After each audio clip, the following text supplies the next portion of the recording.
আজ কি চলে যাচ্ছি? হ্যাঁ স্যার। কি করবি বল? এই সাহেবনগরে সবাই জানে তোর কোনো দোষ নাই, কিন্তু প্রধানের সামনে কেউ মুখ খুলবে না। আজ তুই দোষ না করেও দোষী। কোথায় যাবি কিছু ভাবলি? না স্যার, জানিনি কোথায় যাব। আমাদের পড়াশোনা খারাপ হইলে না স্যার। কাঁদিস না, সব হবে। এই নে ধর, এটা তো ট্রান্সফার সার্টিফিকেট। নবগ্রামে আমার মামার বাড়ি, তুই আমার মামার বাড়ি যা। কিন্তু স্যার। কোনো কিন্তু না, আমি ফোন করেছিলাম, সব কথা হয়ে গেছে। ওইখান থেকেই তুই পড়াশোনা কমপ্লিট করবি। আরে আরে, সব ঠিক আছে, ভালো করে পড়াশোনা করবি। তোর মায়ের স্বপ্ন তোকে পূরণ করতেই হবে। আসছি বোন, ভালোভাবে যায়েন। আপনি আমাদের যে উপকার করলেন, এই দিন আমরা জীবনেও শোধ করতে পারবো না। আর আরে কাঁদেন না বোন, টনি পড়াশোনা সত্যি খুব ভালো। দেখবেন ও একদিন অনেক বড় জায়গায় পৌঁছে যাবে। এই টনি, ওখানে পৌঁছে গিয়ে একবার ফোন করে দিস।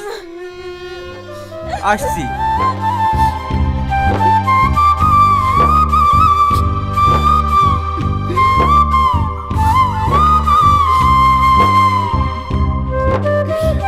মা, চলো।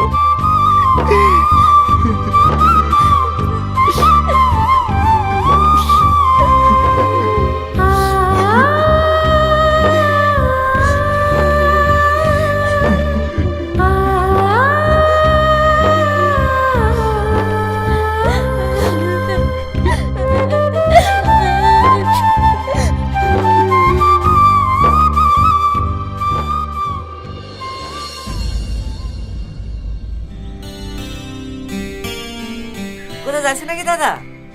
হ্যাঁ হ্যাঁ দাদার ভাবি গেলে একটু শ্বশুর বাড়ি যাচ্ছি। ও দাদা, শুনিছো থানা নতুন ওসি এসছে। ওসি এসছে? হ্যাঁ দাদা, হ্যাঁ পুকুর থেকে বড় একটা মাছ, হ্যাঁ কেজি মাছ এক মিষ্টি নিলে দেখাটা একবার করে দিয়ে আসি। কখন এসছে জানিস? আমি তো শুনলো সে সকালে এসছে। সে সকালে এসছে, তুই খবর দিছি বিরোধী পার্টি তো দেখে চলে যাই। দাদা তাড়াতাড়ি পুকুর থেকে মাছটা ধরে লাগা, আমি না অন্য কেউ পারছি মিষ্টি লাইনতে। ঠিক আছে দাদা। ওগো, লোকা থেকে $1,00,000 টাকা ব্যাগ করে দাও দিনে। যাবা না? আরে যাবো, কিছু বোঝো না নাকি? এক্ষুনি কি বিরোধী দল হাত করে নিলে গ্রামে থাকা মুশকিল লেগে যাবে। ঠিক আছে দিচ্ছি, একটা জায়গাতে বেরিয়েও শান্তি নাই।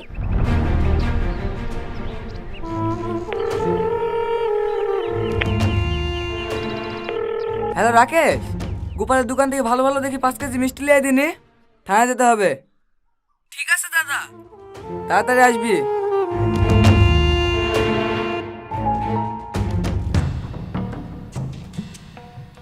এ আসেন, স্যার কোথায় আছে রে? ভিতরে আছে। এ দাঁড়ান দাঁড়ান দাঁড়ান, এখন যাই না, ভিতরে রিয়াজ দাদা আছে। সবাই এসে ঢুকে পড়েছে। আমি কি করবো বলো? আমি করবো মাত্রই তোমাকে এসে বলেছি।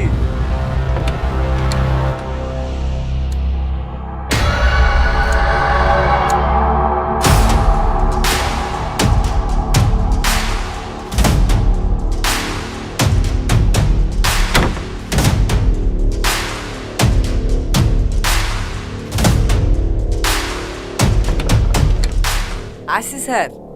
আসুন। হ্যাঁ আপনি তো আমাদের থানা নতুন এসেছেন, হ্যাঁ তা আপনার জন্য কিছু উপহার আসলাম। হ্যাঁ শাহিন, হ্যাঁ উপরগুলো টেবিলে রাখ। টনি? টনি না, স্যার বল।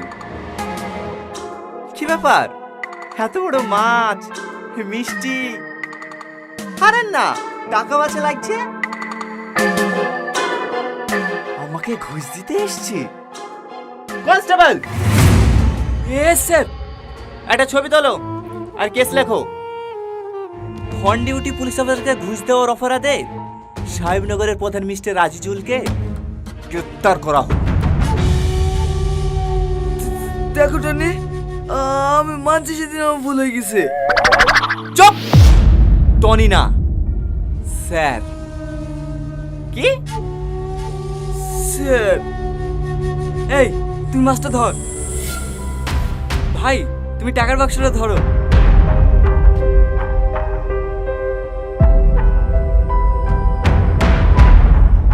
কনস্টেবল, ইচ্ছা করলে তোকে এক্ষুনি 3 বছর লেগে জেলে ভরে দিতে পারতুক, কিন্তু আমি তোর মতন অমানুষ না। সবাইকে ভালো আর একটা করে সুযোগ দিই। যা, তোকেও দিলাম, পারলে সুযোগটা কাজে লাগা। এই, এটা গেলে যাবে? আমি সাহেব। ইয়াসিন, যাও গাড়ি বের করতে বলো, রাউন্ডে বেরাবো। ঠিক আছে স্যার।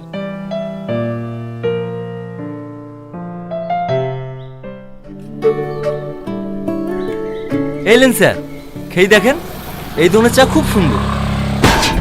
কিসে ধাক্কা মারলো? একটা মেয়ে স্যার, পিছন থেকে এসে ধাক্কা মারলো, দাঁড়াচ্ছে আমি দেখছি। এই মেয়ে গাড়ি দেখে চালাতে পারো না? গাড়ি দাঁড়াচ্ছে সেখানে এসে ধাক্কা মারছে। দেখি তোমার লাইসেন্স দেখি। লাইসেন্স নয় স্যার। স্যার, আমাদের এখানেই বাড়ি। এটা প্রধানের বোন। প্রধানের বইতে কি হয়েছে? প্রধানের বোন বলে মানুষের জীবনে খেলা গেলে লাইসেন্স পেয়ে গেছে নাকি? টনি, তুমি তুমি পুলিশ অফিসার হয়ে গেছো? হ্যাঁ, একজন গরিব ঘরের ছেলে পুলিশ অফিসার হয়েছে বলে তোমার খুব কষ্ট হয়েছে নাকি? এত বড় নোংরা খেলাটা খেলেও আমার সফল হওয়াটা আটকাতে পারলে না, তাই না? আমি কেন তোমার সফল আটকে যাব? দেখো, তুমি যে ভাবছো সব ভুল। আগে আমার কথাটা শোনো। চুপ! আমার সামনে আর কোনো নাটক করবি না। কনস্টেবল, গাড়ি স্টার্ট করো। ঠিক আছে স্যার।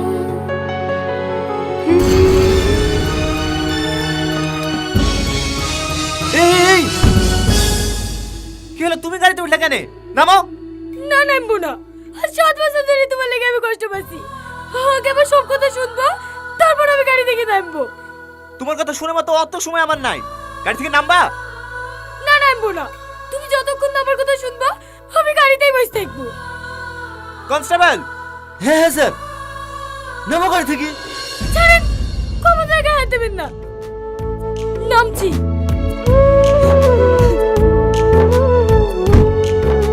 বাবা, স্বাস্থ্য কমেনি। এ রাজু, থানায় চল।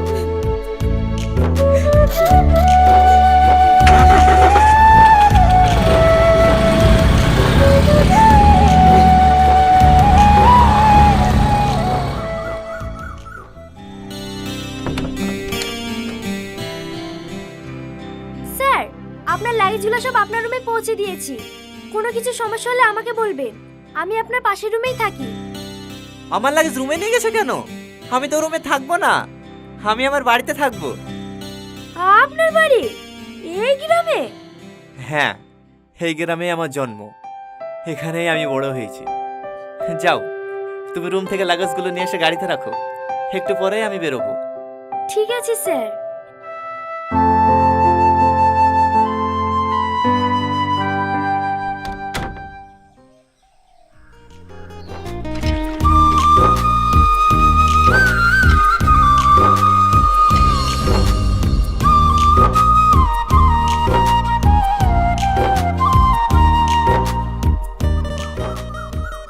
এই হাসি, এটা টনি না? টনির মতনই তো লাগছে। ভালো আছেন ছোটমা? হ্যাঁ হ্যাঁ, ভালো আছি। তুমি ভালো আছো মধু? হ্যাঁ ছোটমা, ভালো আছি। যাই, বাড়ি পানে যাই, পরে কথা হবে। ঠিক ঠিক আছে মধু। আপনাকে গ্রামের লোকজন কিভাবে দেখছে দেখিছে? মনে হচ্ছে যেন জীবনে কোনো পুলিশ দেখেনি। আরে না না, ওইরকম কিছু না। আসলে 6-7 বছর পর গ্রামে ফিরছি তো, তাই আর কি। ও, আন্টি গেলে আসবে বলছিলেন যে? নিয়ে আসবো, আগে ঘরটা ঠিক করে তারপরে।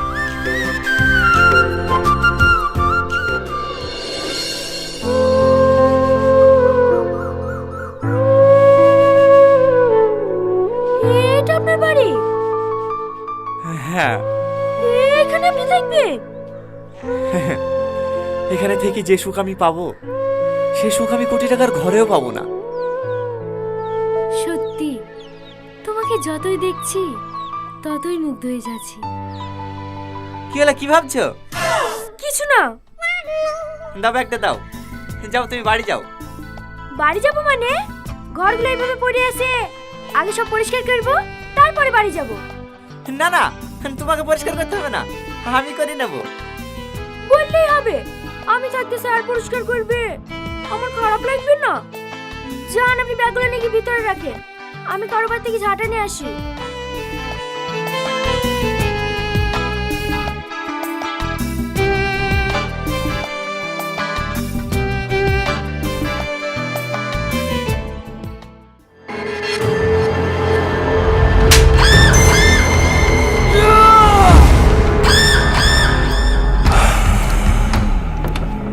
কি হলো দাদা? আমার ঘুম আসছে না, আমার ঘুম আসছে না। ওই শালার ওষুধ কোনো খবর পেয়েছি? হ্যাঁ দাদা, এমএলএ সাহেবের কাছে গিয়েছিলাম। 1 বছরের নিচে ওকে ট্রান্সফার করা কোনোভাবেই সম্ভব না। তুই কি করছিস? ও আমাকে চড় মেরেছে, আমি ওর রক্ত দেখতে চাই, রক্ত। তুমি কোনো চিন্তা করো না দাদা, আমরা সব সময় ওর পিছনে লেগে আছি। একবার সুযোগ পেলে ওইখানে ওর কাহিনী শেষ করে দেবো। শুধু মুখে বললে হবে না, কাজটা করি দেখা। ঠিক আছে দাদা। এলেন দাদা, ওষুধটা খেলেন।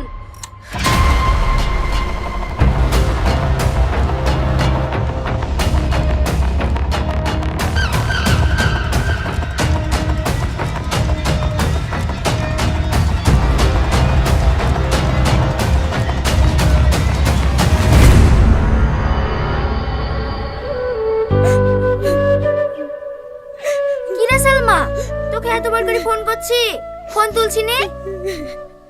কিরে কি হয়েছে, কাঁদছি কেন? এমনি, আমার কিছু ভালো লাগছে না, আমি যাব না, তুই যা। বুঝতে পেরেছি, টনি লেগে কাঁদছে তো। আর 7 বছর ধরে একই কষ্ট বুকে করে বইলে বেড়াছি, এখন তো কাছে পেয়েছি, এবার ওকে সত্যিটা বলে দে না যে তুই ওকে বাঁচানোর লেগে অভিনয়টা করেছিলি। কি করে বলবো, ও তো আমার কথা শুনতেই চাইছে না, ওকে যে কথাটাই বলছি সেইটাই ওর কাছে অভিনয় মনে হয়েছে। আমি ওকে ছেড়ে বাঁচবো না রে বোন। কাঁদিসনি, তারা আমি দেখছি। টনি নাম্বার আছে তোর কাছে? হ্যাঁ, কনস্টেবলকে ঘুষ দিয়েছি। ফোন করেছিলি? হ্যাঁ, আমাকে চিনতে পেরে আর ফোন তুলছে না। আচ্ছা ঠিক আছে, দে নাম্বারটা আমাকে দে।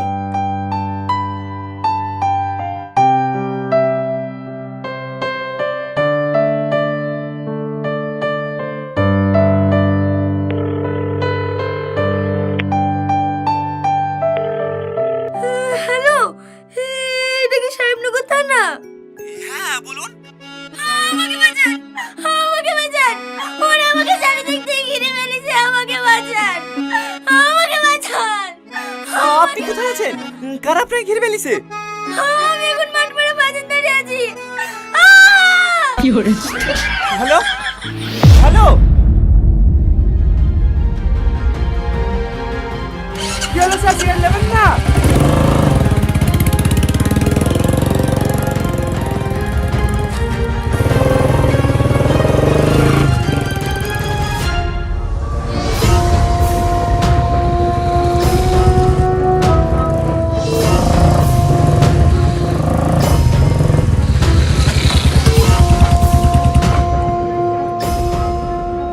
হ্যালো কেউ আছেন?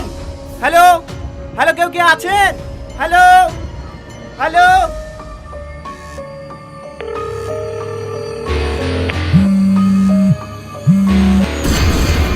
কি হলো, ফোন কেটে দিছি কেনে? দাঁড়া না, একটু জ্বালিলি তুইও না।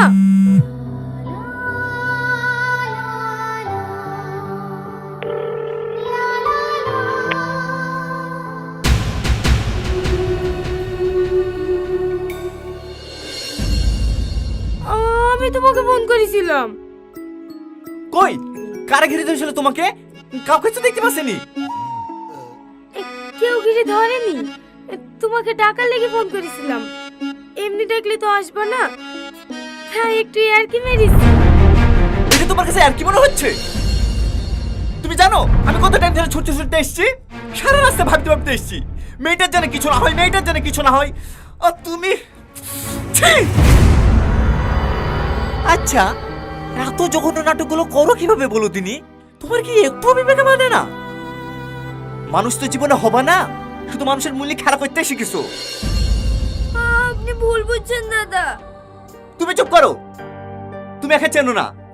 এ বিরাট বড় অভিনেতা, যে কোনো ছেলেকে ফাঁসি দিতে পারে। তুমি আর কাছে থাকো না, না তুমি আর মতো খারাপ হয়ে যাবে। থার্ড ক্লাস মেয়ে একটা। আমি থার্ড ক্লাস মেয়ে। আমি তোমার সাথে অন্যায় করেছি, তোমাকে ধোকা দিয়েছি, কিন্তু তুমি একবারও জানতে চাইলে না আমি কেঁদে এসব করেছি। নাটক কম করো প্রিয়, তোমার এই নাটকে আমি আর ভুল ছিল। আমি নাটক করছি, আর তুমি যদি কোনোদিনের জন্য আমাকে একটু ভালোবেসে থাকো তাহলে এই থার্ড ক্লাস মেয়ে নাটকটা শুনি তারপরে এখান থেকে যাবো।